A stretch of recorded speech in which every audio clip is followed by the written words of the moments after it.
I think we've got this down by, like, we've finally figured out how to do this without causing ourselves so much dismay. Well, we've never done a podcast before. It's our first episode, Michael. First ever. Welcome to our first episode, everybody. Proper episode. The tour episodes were bonus content for you. Lucky dogs. But here we are in the first episode of Michael's Walk, the podcast, where we will begin to analyse the tracks on Scarlet's Walk and our trip. Yeah. Well, we were saying that we took a bit of time because we were kind of only travelling on one or two girls until yesterday. We realised that we'd just passed 4 of them, or 3 of them, and all of a sudden we had like 6 episodes that we should have recorded by now.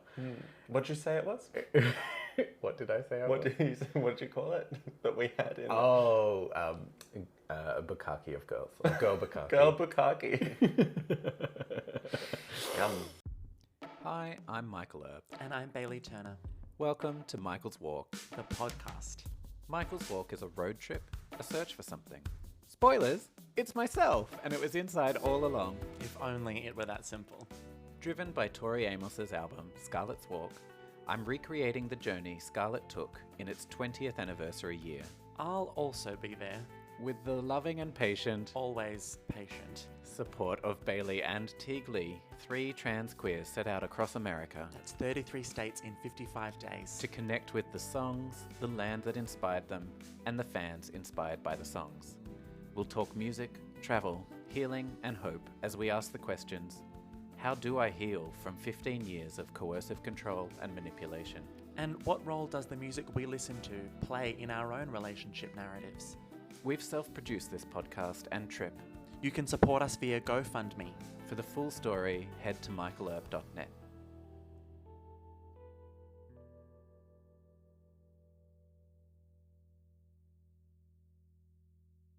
Welcome. Here we are in Roanoke. We're staying at the lovely House of Crabby Apple, as I'm calling it. Celebrity homestead. I know. In Virginia. In the lush Virginian hills. We've been through many states now. We've done... Yeah, we did North and South Carolina on a single drive. Yeah. From Georgia. From Georgia.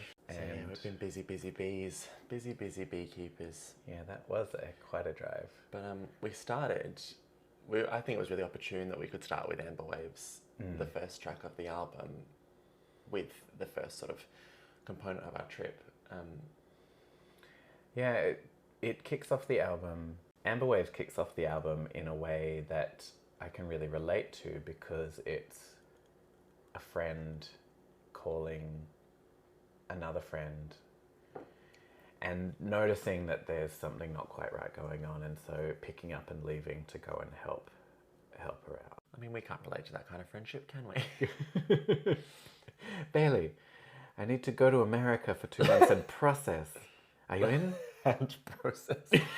But of course I'm in. Yeah. Give me the keys, girl. I love one of the things that she said about it, and we talked about this, that there are those friends who don't call very often and they don't ask for a lot. So when you know that they're in trouble, you show up. And I think we're both pretty lucky to have people like that in our lives, because not everybody does. And by the end of the song, Scarlet is traveled to Alaska to kind of help Amber get some perspective and understand that the world exists quite beautifully outside of the bubble that she's found herself kind of caught in. And that was a really wonderful metaphor for what we're doing, is, so much of our trauma and our difficulties and the challenges that we're trying to explore are very attached to the places that we live in still. And so coming here was kind of like, this was, one big trip to Alaska to see the Northern Lights and find out that there's a big wide world out there, and there are bigger fish to fry that are going to help us kind of gain some distance and some bird's eye view of what it is that we're dealing with and living with. Even just another way of looking at things, the way Amber is convinced that the Northern Lights are drowning, but that's because she's drowning herself. Yeah, exactly. And Scarlett simply says, they're not drowning, they're waving. And so I feel like we're here to discover that life is waving at us. Yeah, that calls to mind, like, I went into therapy back when I was having really difficult dark times when I was about 26, and a psychiatrist ended the sort of appointment by saying, look, there's one way that you can approach this next step of your mental health, which is to give yourself a break. You're doing really well. You know, you're actually, considering everything that you've encountered in life, you know, you have a stable job, you have a group of friends, you have decent relationships with your family, you are, you know, struggling with food and eating problems, but you have a way to fix those, and that you're actually, you know, you're not on drugs, you're not in jail, there are a lot, you know, of challenge, you know, you're not in poverty, you're actually doing pretty good, and you can give yourself a break. And I think that's something that I'm trying to get to in this trip as well, and trying to communicate to you and the people that we meet. Like, although it can feel really catastrophic, we're doing really well with our lives, you know. Yeah, I know I'm a lot better off than I might be or other people are. So I don't want to come across as ungrateful. Or... This isn't a cruel situation where it's not the charts of pain, and it doesn't invalidate what it is that we've chosen to do as a means of gaining that perspective, because the idea that we have is to gain it, to then give it. It's bigger than us. That was the whole drive. Yeah. But also that exact point and my gut response to that is part of my problem, because in my relationship I spent so long downplaying all of my problems because I was comparing them to other people, and I was saying, but I don't have it as bad as this, that, or the other. I'm not experiencing like physical forms of violence, so clearly it's not as big an issue as I'm making it out to be. Yeah, I was Amber. I lost myself in just trying to keep up with the rat race of the situation that I was in. And keeping up with the Joneses sort of thing. Like, you know, we have keeping up. I was Mrs. Bouquet. Keeping up appearances. No, this is not a Chinese takeaway. It's bouquet. Well, the story of the song, like, for people who don't know, like, what is this? Yeah, so it is a conversation between friends. Amber says, you know, I'm struggling, and doesn't really pinpoint why, because I don't think she knows exactly why herself.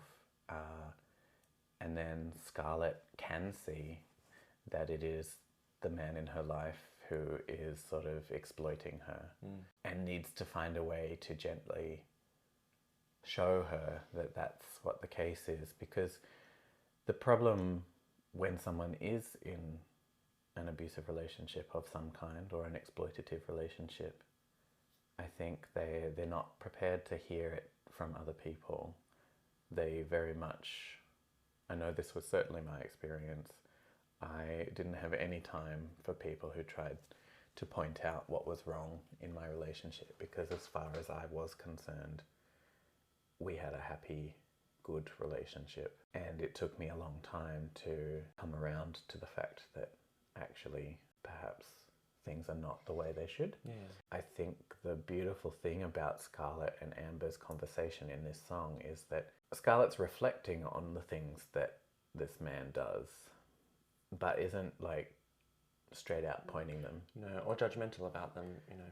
She understands that that's the way. The metaphor is kind of around almost a porn star, or someone who's kind of caught up in the lights of LA and is caught up in the dream that she had that has kind of gone a bit wayward. Two things, like, I'd say, on the one hand, your relationship was a very good one by the standards you had been offered. You know, we're talking a lot about queer relationship violence and what makes relationship violence very particular when it comes to queer ones. And because we're, especially in our age group, we were taught that we would have no relationship, that there would be no love in our lives, and that all we were sort of to expect was loneliness and pain and disease. And so getting into any kind of relationship at all as a queer person, you want to make a lot of allowances for that, because you see the people around you who can't have a relationship at all because they're so traumatized they can only continue sexual encounters, or they kind of get lost in that lifestyle. There's very little, certainly back in the 90s, and the early noughties, there was very little discussion about a stable domestic bliss kind of, relationship with the future for people like us. So yeah, we're going to make a lot of room for that. And so on the one hand, there's that. But as we're talking, I think about, I don't know if you've ever experienced this, but like in a workplace where like you're sort of given this like, oh, we're great at what we do and we do this great thing, and you think that this is the best place for you because you don't kind of realize that any other workplace might have a better culture or might have a better purpose, but because the one that you're in believes in itself so much and is so hell-bent on being productive and being profitable that we kind of just ignore it because of what we are getting out of it. This place is paying me, it keeps me in the lifestyle I've become accustomed to, so I'm willing to buy into the belief that it is the best place for me to be, until you fall out and you go work somewhere else and you go, oh, I can be happy at work, or I can get up and feel a sense of excitement about what my day and what my weekday has in store. That both of those things come to mind. Yeah, those parallels are... It's a form of grooming, isn't it? Just the narrative that is constructed around what you're doing and why you're there. Because Amber was certainly groomed into where she was, but it's not as if she wasn't good at what she did either. No. Like Tori says in one of her pieces about this, that when Scarlett and Amber actually reunite, they're at the Porn Star Awards. Like Amber is receiving an award for being, excelling in her industry, but that doesn't mean that this man is already moving on and finding someone else who's younger and fresh. Yeah, flexible. Yes. Bendy knees. But that's exactly right. And but I imagine that was very akin to what you were feeling in the relationship, where the partner was looking at younger models and was investing in youth and investing in something else sexually, which put you in that position of going, well, what am I still doing here, and what kind of perversions have I sort of opened myself up to? Yeah, I spent most of my late 20s, my mid to late 20s, genuinely believing that I was past my prime sexually, because I just didn't seem to do anything for him, but this was the life I'd chosen. So here I was,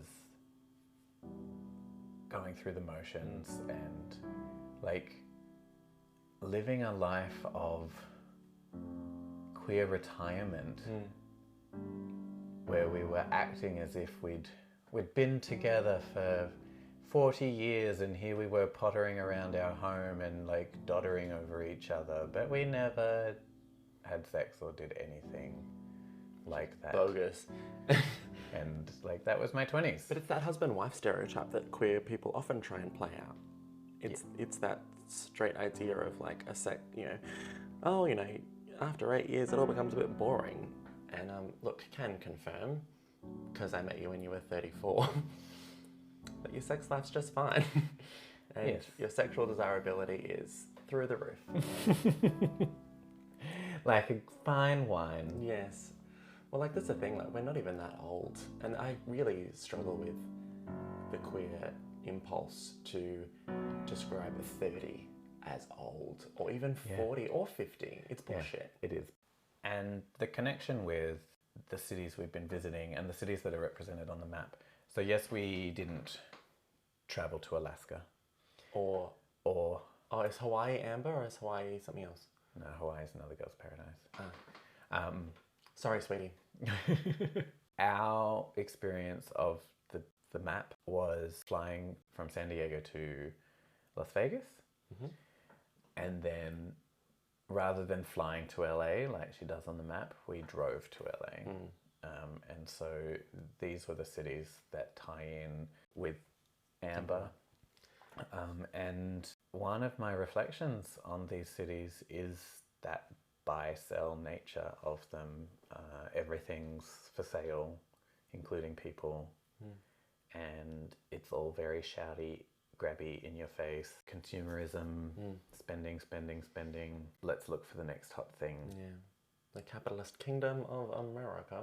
First of all, I'm so glad we drove because I remember our driving experience away from Vegas was incredibly powerful and super important to our mental well-being. Yeah. Coming out of Vegas. But the funny thing was, we went to Vegas in between tour stops when everyone else in the community was going to see Tori in Phoenix, which is apparently like one of her best shows. She always does really great sets there. But that was our only window we had to go see Amber. And when we were all on the plane, as we were landing, sort of going, what are we doing here? Like, not one of us wants to be here. And I think it's that kind of, and I know we're going to talk about this in Don't Make Me Come to Vegas when we get to that, but it was very much not our speed and not our desire to be in this kind of, which I suppose is a good thing. We really were the Scarlets in the situation, sort of going, I have no desire, I have no connection to this place, but I'm here for a purpose and I'm here to... I'm looking for someone. Yeah. When you are trying to help someone and hunt them down, like, you have to go to places that make you uncomfortable. Absolutely. And it just so happens that this time round, that person is inside me, and I have to put myself in uncomfortable situations in order to sit with my feelings. It was a good thing. I said this to a few people when we got back to LA. This trip isn't going to be all sunshine and rainbows. Like, that's not the point. We're not here on fucking holiday. We're not touring resorts. Yeah, like, we're here to get under the skin of it. And so to do that quite early in the trip, under the pink, you might say, to do that so early in the trip really kind of, I think it rocked all three of us. Like, oh, this isn't some sort of tourist jaunt. We're actually going to encounter some things that make us super uncomfortable. Like, how much... Particularly because we'd opened with such an incredible visit to Yosemite that just blew us away. Worlds and we're apart. like, here's the stunning natural beauty that we'd come here for, to then go to Vegas so soon afterwards and just be like, oh, hang on, this is not what we enjoy. Yeah, it's like electric vomit circus of... And even trying to engage on its wavelength. When we arrived, I said, I want to have the Vegas experience, but gay. What I meant by that was, I want to go to a gay strip club. I want to do the things that people do in Vegas, but my way. And I couldn't because... Well, there was a very particular encounter with the concierge that was very powerful. Yeah, we were cajoled even to the concierge who wanted to make our stay as, fun and comfortable as possible, and wanted to know what kinds of shows we were interested in or what we wanted to do while we were here. He had vouchers and pamphlets, and he was here to hook us up apparently. And so I'm like, well, the only thing I want is a gay strip club. And he was just like, oh, we don't have anything like that here. And after a whole bunch of Googling and talking to random people online, it turns out that yes, they don't have anything. There's a couple of gay clubs, but as far as the strip club experience, it's either very much that hen's night focus if you want to look at men, or all the femme flesh you can handle. Yeah, there's no end to so much so that the girls in fancy costumes just parading up and down the strip, grabbing at you for a photo. It was just something. I remember you remarked on it at the time. This thing of like, oh, we don't have anything like that here, and it was kind of like that. Well, we're straight people, and we have no place for you people. It felt like that. Like maybe it was inadvertently, but we suddenly felt very unwelcome somehow, or very, very much like we didn't belong there. And I was just thinking, we came here to spend our money just like everyone else, but in a city that is well established for offering, delights of all kinds, to not have really anything that caters for queer people just added to my distaste of the entire thing. And it was hot, man. it was hot and you had to walk everywhere. I remember we were all knackered by 8 o'clock. It was like 43 degrees. I don't know what that is in Fahrenheit, but it's probably like up to 100 Damn hot. somewhere. And the Hooters tasted bad. Like, everything went wrong. Well, the first night we were turned away from the Hooters. That's true, it was full. We went to some horrendous steak burger joint thing, ground steak. We were when we were discussing what we wanted to put on the podcast, actually something I wanted to reference that I felt was quite connected to the Amber Waves kind of notion was I found myself very caught up in the Grindr experience when I arrived, and it's kind of become this nervous, unhealthy habit to kind of get somewhere and flick on your Grindr so that, like, you know, your green light lights up and your cab turns on. And I found myself kind of really drawn very swiftly into the sort of vortex of it all, of like trying to arrange things and trying to flirt with people and trying to sort of keep a few options and a few irons in the fire, that I wasn't even looking around and I wasn't connecting with my friends that I was there with. I was kind of stood in the back, just kind of tapping away at my phone. In the end, like, I think the person who kind of was put on the schedule ended up ghosting me anyway, and that's been quite a common experience across my trip here. But it very much was a parallel to this sort of really grimy, you know, everyone out for themselves, you know, very disingenuine kind of interactions between people. Lots of pick hunters. Like, they just want pics. A little time wasting, like all the worst components of Grindr, but, you know, in the sort of sense that everyone's there for a good time, and yet we're all kind of stuck on our phones, not actually. It just, what it made me feel was like, by the time we got to LA and we got back to LA, we actually ended up going to catch up with Jay, and we went out to the Eagle, which is, like, you know, a very popular and you know, flagship kind of, you know, gay venue in LA. And by that time I was so kind of, I'd really let this interaction harm my self-esteem, and I was feeling really flat. And by the time we got to LA, I was like, oh, I'm not going to go on it for a bit. I'm just going to kind of sort things out. And I went to the bar to get like a Red Bull, and someone like approached me and asked if they could buy me a drink. And before I knew it, we were making out. And it really kind of reminded me that this stuff isn't real, and it distracts you from the very real possibility of being engaged in the room and being alive and present. That's what draws people to you. We've had an experience since where, like, we went to a gay bar only last night in Atlanta. No, 2 nights ago. 2 nights ago. Where it was amazing. Me and Teague talked about it, that, like, it was full and no one was on their phone. Everyone was chatting and everyone was engaged, and people were dancing with each other and stopping each other and flirting through the other friends, and that's the experience. But Vegas was very much everyone with a hand in their wallet or a hand in their pocket or a hand on their, you know, mistress's ass. I don't know. It just wasn't. It wasn't authentic. But it is very alluring and very eye-catching, and that's what it's about. I love that we're doing advice for Virginia in Virginia.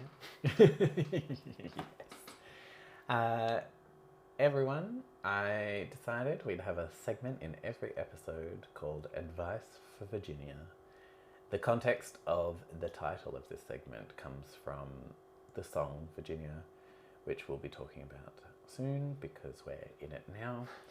But the song is basically a conversation. Scarlett is having a conversation with a teenage personification of the state of Virginia. And the whole idea is, what advice would you give to someone to avoid the mistakes that you've made, or to avoid mistakes you can see that they're going to make? So I figured we would have a segment in each show that's advice that we would like to give our younger selves in relation to the themes that are coming out in this particular song. So even though it's advice for Virginia, this particular one, it's really advice for our younger Ambers. Mine, I guess, is that friends can be a really good barometer as far as whether things are going well or not. Because at the end of the day, your friends know you, have known you longer, generally speaking, than the person you're with. And if they're noticing changes that they're concerned about, then perhaps you're not noticing them because you're caught up in whatever it is that's going on. And it's a terrible analogy probably, but in the way that like frogs in slowly boiling water, they don't notice the temperature until it's too late. That can be the experience of people in relationships, whereas friends are not in the pot with you, so they can see that it's getting hotter. And I think it's a great analogy. Yeah, so don't disregard what your friends have to say about where you are. I'm not saying that you have to do what your friends say, because they are not having your experiences, and it might actually be fine and they might be misunderstanding, but in many cases maybe they're not and maybe you are, because love and lust and all the things that go with it put blinkers on. There's certainly blinkers involved. Yeah. It's like, you like in the same way that your friend may know you a lot better, that you also know them quite well, and you should be able to tell the difference between what is their stuff, that they're what's projection, but what is genuine. And I think I had this thing, my soulmate, my best friend of many, many years, Phoenix Mirror, and I've had many of these kinds of conversations where I would say, I trust your judgment in love. And I trust that if there are mistakes for you to make, then you'll make them. I will only intervene when I feel that there's a genuine concern, and I save those kinds of conversations for when they're really needed. They said, but you'll know long before I have to have that conversation whether I'm uncomfortable, because you'll feel uncomfortable talking about your partner to me. And it's not my behavior you need to be mindful of, it's your own. If you're uncomfortable, if you're defensive, or if you're on alarm talking to me about something that your partner has done or has said or has behaved like, that's your first clue. Yeah. Because if you're afraid of what I'll say, and I'm the person who loves you the most, your answer's there, and it's been the same way for when I've been dating people and brought them to her, and she said, and in the relationship she's in currently, we had a great conversation where I was really looking forward to meeting their partner, and for the first time, I think, none of us, not the partner, not her, not me, were nervous about the meeting. Because sometimes we are, because I hope, what if she doesn't like the partner, or what if they don't like her, or what if they get jealous of our relationship? I was terrified Phoenix would hate me when we were dating. I was so convinced that Phoenix had zero time for me. She's a powerhouse, that woman. But but like going into that and thinking, well, there's no nerves because the relationship's right, and because I think the other thing was like, mine and Phoenix's relationship had to find a new balance as well, and that's been a big factor. But it's a whole other podcast episode, that one. I love that woman so deeply, and it's fair. So that friendship thing is often, use your friendships as a pH test of your own behavior, because that will give you quite an insight. But my advice was to notice the difference when the person that you're with is boosting your self-esteem or your ego, and they're different things.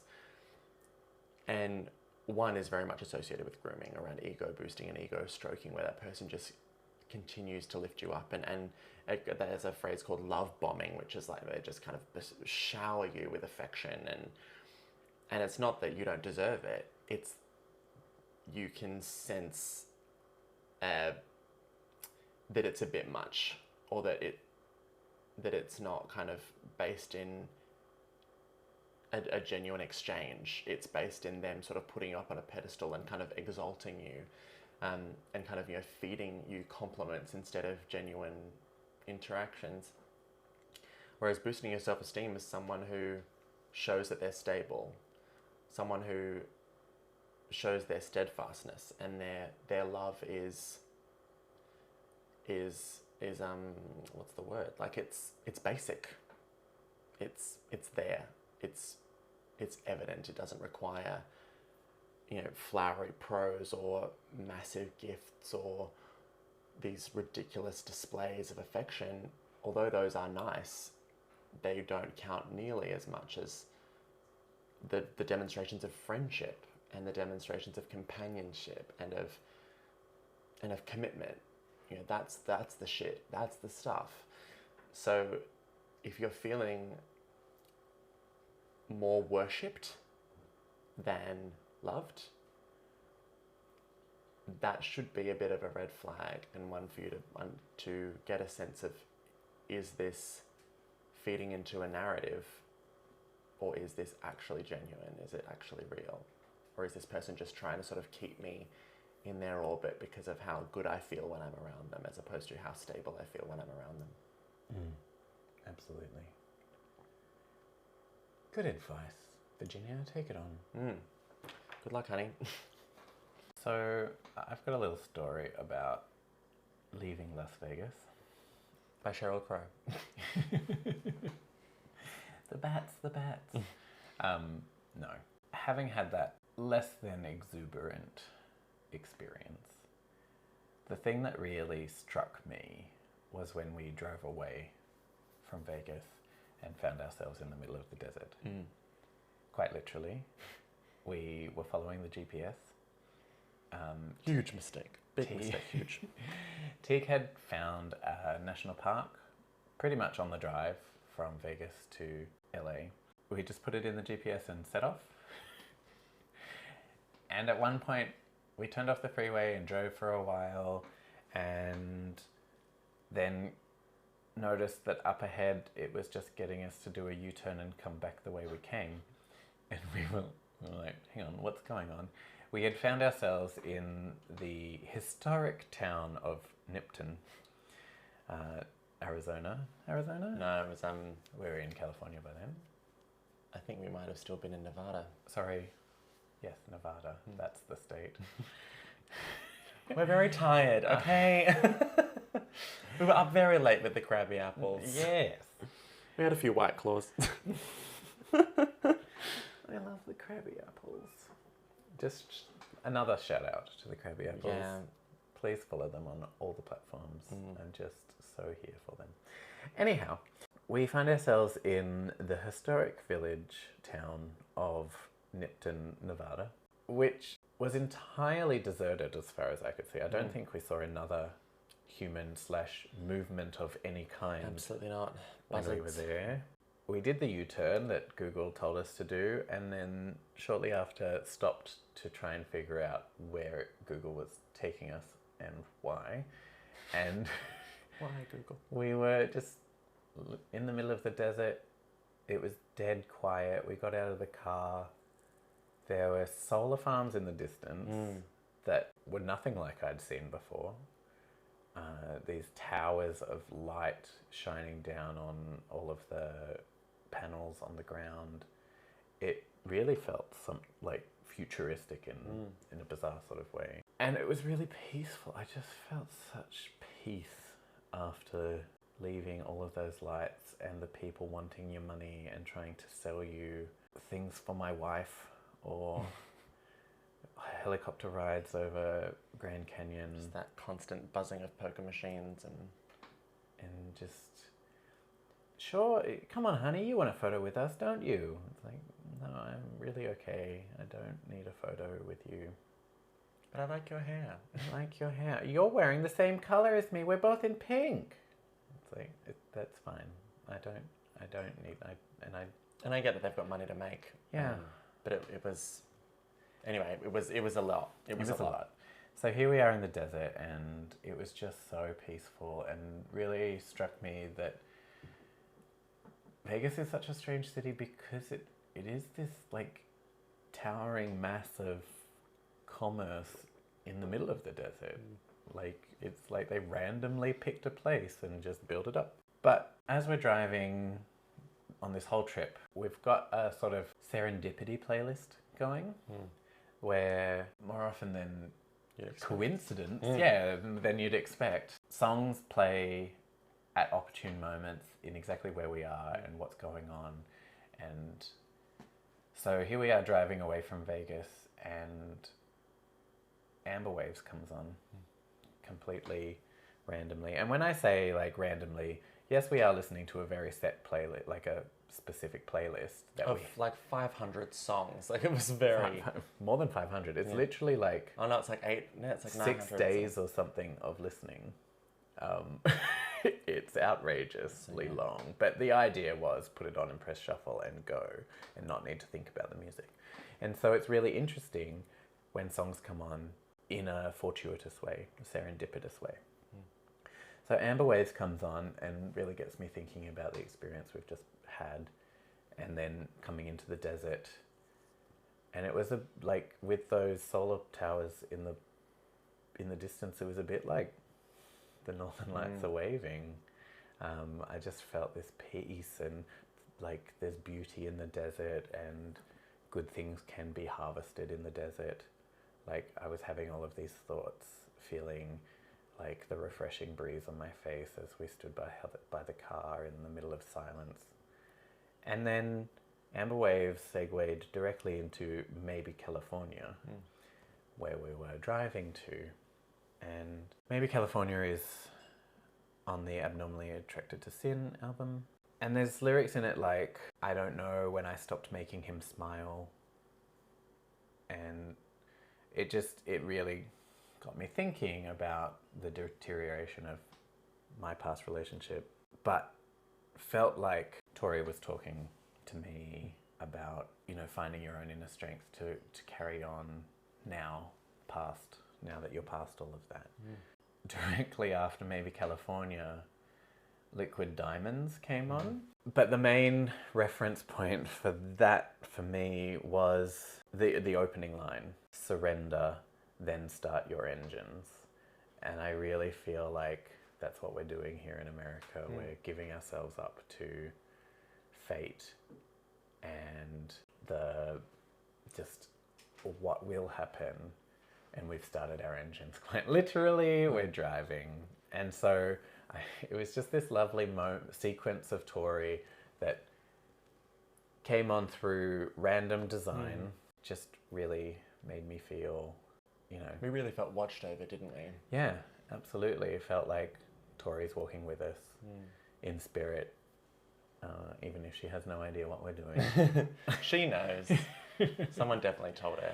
Both of those cities, Las Vegas and Los Angeles, are both like cities of dreams. That's like, it's the pretty woman thing, like you're wandering through a drug-affected, impoverished sort of neighborhood going, what's your dream? And everyone kind of comes to those cities with a dream of something, whether it's success or celebrity or wealth or love or whatever it is. Bringing that many dreamers together can serve to erode. Even, just as you were talking, I was like, well, the kind of notion of maybe California is, there's no promise that it's going to get better. It's just, well, maybe I'll go to a different city with different dreams. And we had so much to look forward to by going there, because we were returning to tour, we were returning to friends, and we were kind of gambling that we would find something more worthwhile than we'd found in Las Vegas.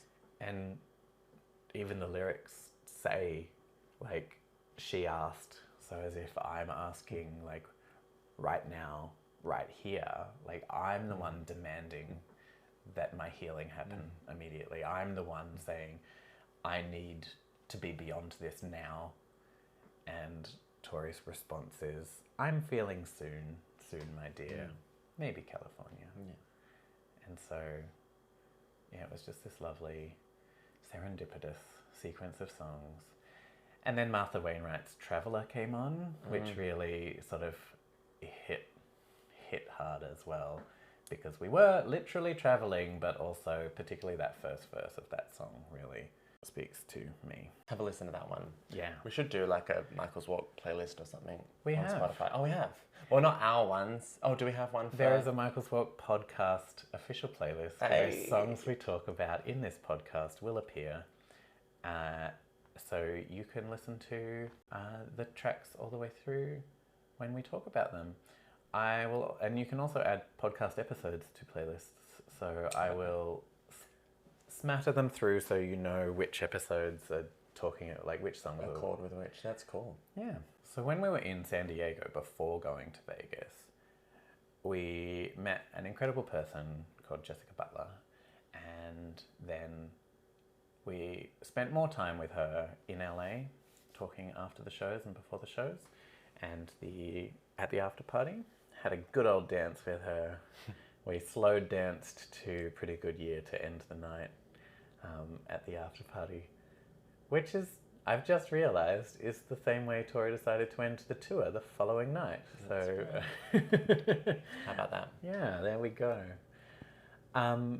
When I was in isolation in Palm Springs, I was able to interview Jessica. I'm doing interviews for my book, but then some of them we're also using for the podcast or recording extra bits, as is the case with Jessica.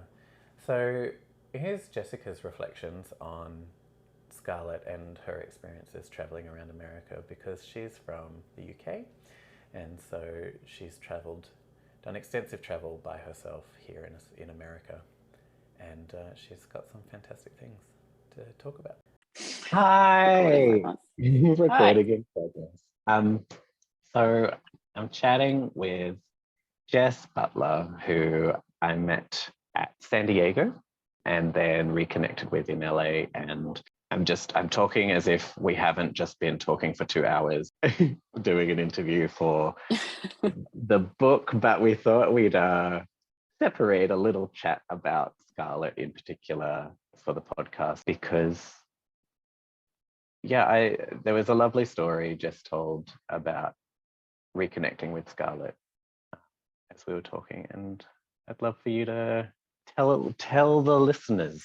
Okay, I will tell the listeners. I'll try and remember. It won't be as good the second time, but it wasn't that good the first time, so maybe I'll add some embellishment.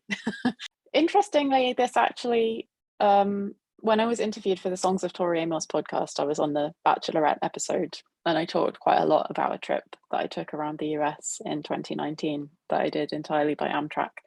So I flew into San Francisco, and then I got the Amtrak basically up the West Coast to Portland, and then along to Chicago, and then back across the country to LA.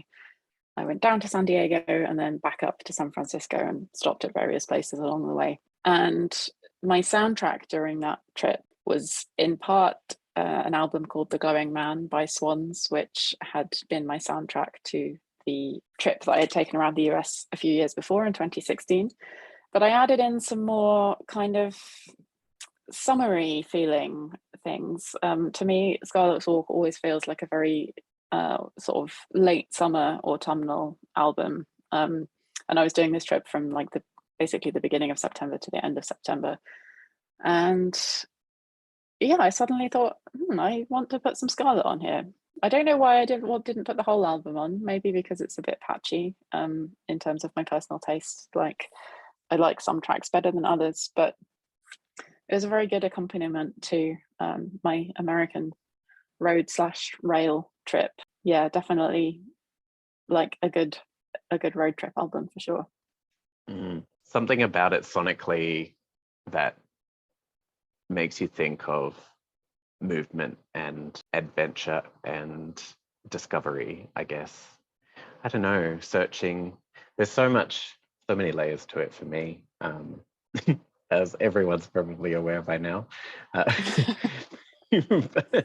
And you were just saying that you were re-listening to it from beginning to end just yesterday and today in preparation for our talk. How was revisiting it as a whole for you?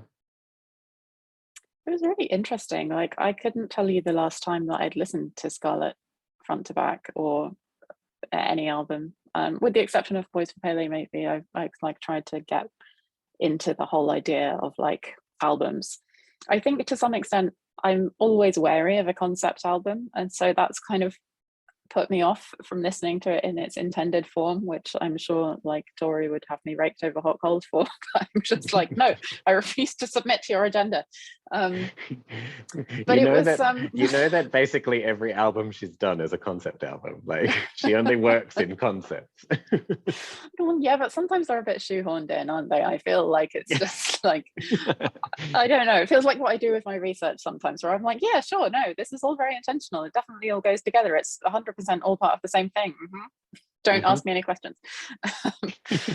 Yeah, you know, it works as an album, I think. And one of the things that was really exciting about the trip that I did in 2019 was because I started on the West Coast.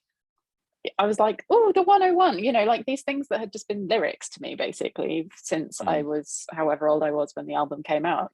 I was kind of like, oh, obviously I knew there were real places, but I got to actually see them and, you know, take pictures of the Highway 101 sign, which I'm sure everyone thinks is a super weird thing to do when you like live in the US. But I was like, oh, it's the 101, it's the Ventura. I absolutely did that when we were in LA. Taking like turning a corner, we actually on our last day there, we turned out, we left where we were staying and we were just going to go visit the Hollywood sign and then head down to Palm Springs. And as we were turning onto the 101, I literally had to grab my phone and like take this dodgy through the window shot just because it said everything that it needed to say. It was like North 101 the Ventura. And I was just like, I need all of that on a sign, on a photo. And like Bailey said, I'm sure there'll be other signs saying the 101 North. And I'm like, but this is, I need this. It was the first time I saw it all in one place. Because up until then, we'd only been traveling south on the 101 every time we went into the city. And so, yeah, it was, I definitely needed that photo. But you also mentioned that you noticed a few themes emerging across Scarlet as a whole. When you did your re-listen just now. Yeah, what were some of those? Well, you know, in the ultimate narcissism of the way that I hear things, I just noticed the themes that were relevant to me.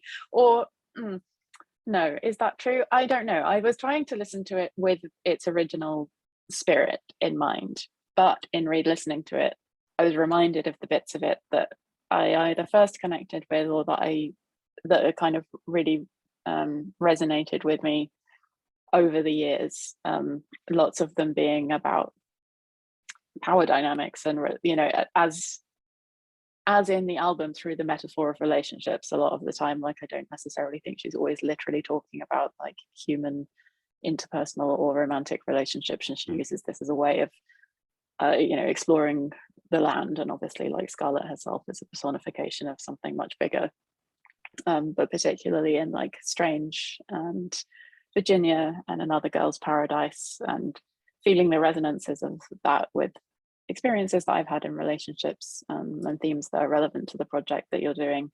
And yeah, really kind of considering what that meant to me, or like how I do tend to cling on to the bits of things that feel like they have personal resonance, and to some degree kind of ignore the rest, and maybe wanting to make a bit of a conscious effort not to do that so much anymore, and to kind of take things on their own terms and think about them a bit more broadly. I think with Tori, I've always had a tendency, probably because I started listening to her so young, to cherry pick slightly the bits that I think are meaningful and distort or interpret loosely, you know, what those things I think mean based on what they mean to me, rather than maybe, you know, the kind of wider spectrum of meanings that's there. One thing that I've noticed coming through for me through my experiences at the live shows, and the more I sort of delve into all of these songs, is power imbalances that perhaps lyrically describing relationship very much could be applied to a relationship between two people, a relationship between governments and their people, a relationship between people and the land on which they live, between countries as a whole, between genders, between races. And these themes are present across all of her work. Like the way that she was, like it's the Ocean to Ocean tour, and she's playing Juarez every night, she's playing Russia every night. Like, yes, it's her biggest hit, but like Cornflake Girl. We're getting it pretty much every night. And it's about the damage that women and traditional practices, or traditional just body mutilation practices, just the hurt that can be caused between women as well as two women. These are all tied in with climate concerns. I'm finding it more and more difficult to separate personal and romantic relationships and the narratives that get told in Tori's music with how we treat the world that we live in. And it's almost like we are the abusive partner with our relationship with our homeland. I feel like I rambled a lot there. And anyway, I'm still trying to figure all of that out. But like, these are themes that are coming to the fore with me. I guess we're all searching for healing, and we all want to heal the earth as well. And Tori's music seems to be able to do all of that simultaneously. Sorry. Don't apologize. No, I think it's interesting, and I suppose in one way it's inevitable that really all her music is in some way about relationships, because everything is about relationships really when it comes down to it, at least as far as human beings are concerned, because we don't really know how to do anything that doesn't involve relating to others, whether they're people or animals or the land. You know, there's always something else kind of in communication with us. And then there's the question of like, can you have a relationship that doesn't involve power? And how in human relationships, I guess your best hope is that you share it to some degree, or you kind of cast it back and forth between each other so that no one has ultimate dominance. But what do you do with something that human beings would consider to be passive and inert, like the land? Something that's just there for us to kind of do too, and that is not going to do back to us, or when it does, we'll perceive it as some kind of giant disaster rather than just like nature doing what nature does or whatever. Like it's very difficult to understand that, I think, and to like, if power doesn't ever really seem to be self-limiting, and if the only thing that's going to like limit the kind of war effectively that we seem to be waging on the land is the product of the war that we do wage upon the land, climate change, all of the things that happen as a consequence of that, which might ultimately end in the eradication of our species, which might not be such a bad thing ultimately. But it's like I kind of feel like that's the only thing that's going to stop anything, is like if we are forcibly stopped from being able to continue to just like pillage what resources there are available. And that's not a very hopeful note to to put out there, I'm afraid. But it's, yeah. But at the same time, I think the way Tori approaches these themes in her music, both, I say both, but all, like the personal relationships, the politics, the climate issues, she has an element of hope, and almost like by singing about it or by talking about it, change can come about. And so like, this is what we're called to do, to just continue to make noise, and hopefully that noise is a beautiful harmony rather than just a rebel. Yeah, well, at the very least, it offers those of us to whom it means something a place of some respite and beauty amongst the ugliness and relentlessness of everything else. Even if we can't save everything, maybe we can take 25 minutes out of the record books. Yeah. Well, I am certainly looking forward to seeing the lush Virginian hills as soon as I get out of this isolation. I don't even know which episode of the podcast this is going to end up in, so who knows? It may feel we're really out of sync, but anyway, this is the way magic happens. Lovely. Thank you for talking with me on the podcast. It's been great. And it's been lovely. Thanks for having me. And for your interview as well.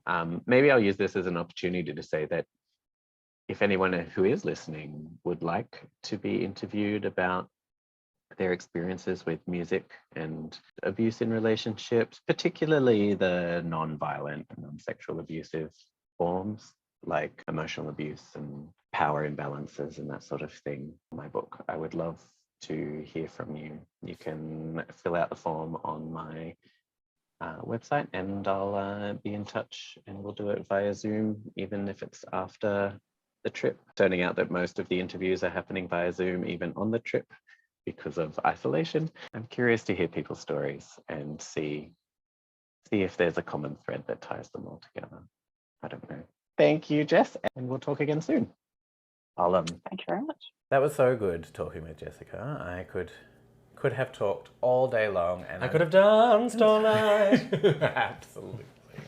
And I'm sure we'll talk again more. When we signed off, we were like, well, I guess we're best friends forever now.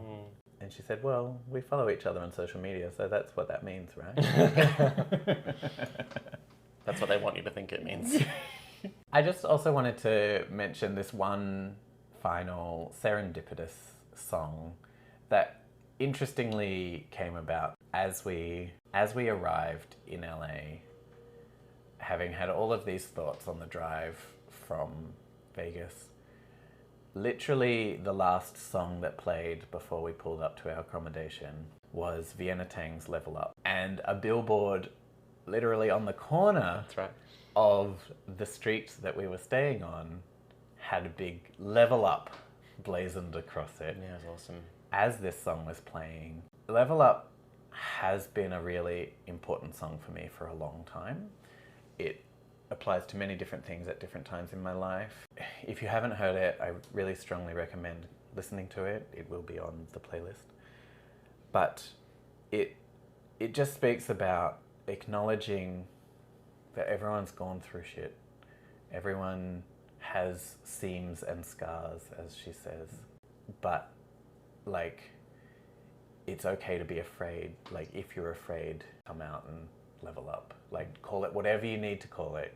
Your rebirth, your 2.0, whatever. Like, that, it doesn't matter how you name it, but just seize the day, basically. And as a beginning to this trip, this sort of mindset, like, that's what I'm here to do, to level up in a big way. And then I'm also simultaneously running a song swap as part of this trip. Because they don't have enough to do. You see, everybody, like, there isn't enough going on. But Hashtag ADHD. I love talking music with people, and I love... I know, I'm just teasing. I know, but I'm chronic, and it's terrible. So basically, on my website, on the Michael's Walk page on the website, there's a Google form to fill out. All I'm asking is people's favorite Tory song, a Tory track you would prescribe to me to take on this journey with me, and a song by someone other than Tori Amos that has given you healing that you also would like to give me as a gift. And I had the wonderful Mario, who lives in Boston and has offered to have lunch with us when we stop by. Can't wait, Mario. It'll be good. It'll be great. His song that has brought him healing is Level Up. Oh, Vienna shit. Tang. And I just, wild. when I saw it in the form, I just was so beside myself that someone else sees the power of that song. And then, just as a lovely segue to end on, Mario's signature Tory song is a sort of fairy tale. How about that? That's So our next episode. That will be our next episode, which we'll talk about soon and share with you. And yeah, we've got another interview to share in that. Yeah. It'll be good. Well, thanks for listening. To those of you who are stuck with us, it really means the world to us that people are following the journey. Remember that you can follow us on social media. Michael's at Little Elfman. Mine is Manifestress with an X as the second E in that. You'll find me, Bailey. We are keeping the GoFundMe open, and with a few bits and bobs and cancellations and COVID situations, we're definitely appreciating the little bits of support. People are just sort of chucking in the odd bit of change to help us get that bit of extra fuel and that. Gas is a lot more expensive than we anticipated. This is it. So, you know, do please continue to sort of jump in, even if you have jumped in before. I mean, you know, all the help you can get is going to mean a great deal to the way this progresses, and that's why we're making so much free content for you along the way, so you can really see your rewards straight there in front of you. And if there are things you want to see from us that you feel are going to give you that bit of extra experience, I'm more than happy to take photos and send nudes. I don't know, we'll do whatever it is. Just help us. So the other thing, oh, and that's my estrogen alarm. Give me a sec. Where is that? Oh, it's on the floor. Wait a minute. This is the part where we have a public service announcement. Please remember to take your hormones, take your antidepressants, take your multivitamins and your probiotics. and your And your prep. absolutely, Take your prep. and my Ritalin, Yes. which but I yeah. haven't yet taken this morning. Oh, well, we'll both will. That's what we'll be doing. We both need to go take our drugs and do the next episode. However, I did want to also say that another way to engage with me and this trip is my Patreon, because if you jump in at the $10 level, $10 a month, that's $10 Australian, so it's like 3 cents for you here in America. You'll have access to basically my entire Patreon history, because that's the way Patreon works. You jump in, you just immediately get Get the lot, access to everything. But going forward, I share book reviews every month and a playlist that I've curated specifically for patrons, and a sample of my writing. And so for the duration of this trip, and probably shortly afterwards, my writing sample won't be the fiction that I normally share. I'm actually sharing pieces that I'm working on while we drive. And my flight from Palm Springs to Orlando was incredibly productive in writing what I'm offering on Patreon. It comes out on the 1st of each month, so jump on soon so you get that on the 1st of July, and it's a really interesting reflection, I feel, on the nature of driving and my relationship with driving and how that's playing out on this trip, and has played out in my life. And you get there are podcast extra bits, extra little snippets from us, and it's a whole bunch of bonus. extra content. So this is your podcast bonus. Excellent. We'll see you shortly with our sort of fairy tale episode.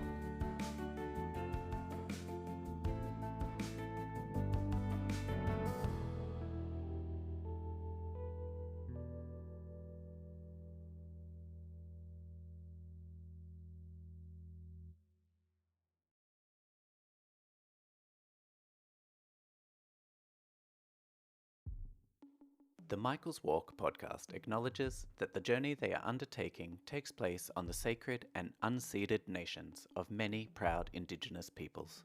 From the lands of the Wurundjeri and the Boonwurrung people of the Kulin Nation, we are fortunate to call home, to each and every Native American tribe's land we'll set foot on as we travel. We pay our respects to their elders past, present and emerging, and humbly acknowledge their sovereignty.